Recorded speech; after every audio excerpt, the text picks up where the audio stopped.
if the assumption is that you are talking to corporations and stuff, what kind of feedback are they giving you about Lamden as compared to maybe the competition? What do they like that you're saying?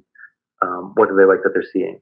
Yeah, we did some market research and we just talked to Fortune 500 companies, and every single person who said that they experimented with blockchain basically said that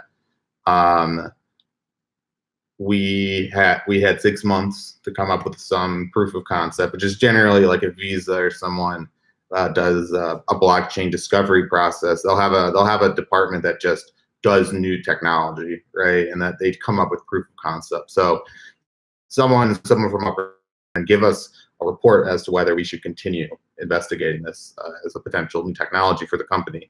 They say, yeah, okay. So, they get a budget, they get like so many months, that's just how it goes. And what they said is that for Ethereum, it took so long to get up the network that we wanted that it wasn't worth it. And for Hyperledger, we couldn't even figure it out because it was so complex. And I've used a lot of IBM first-party software, and it is a nightmare. But anyway, keep going. Yeah. No, you're totally right. And I mean, conspiracy tinfoil cap on. It's IBM's also a consulting firm, so they're like, hey, you need some help.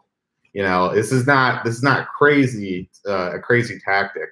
I mean, we're doing it too, but I would say that when it comes to a deployment stack and when it comes to the things that people expect out of a piece of software that's being deployed across the network, ours is closer to the general standard of what they've been doing for a long time. Cool, yeah, and that's what you envisioned from the ICO, yes. Right? You just saw that as a problem. Yeah. Oh, totally. Yeah. I mean, yeah.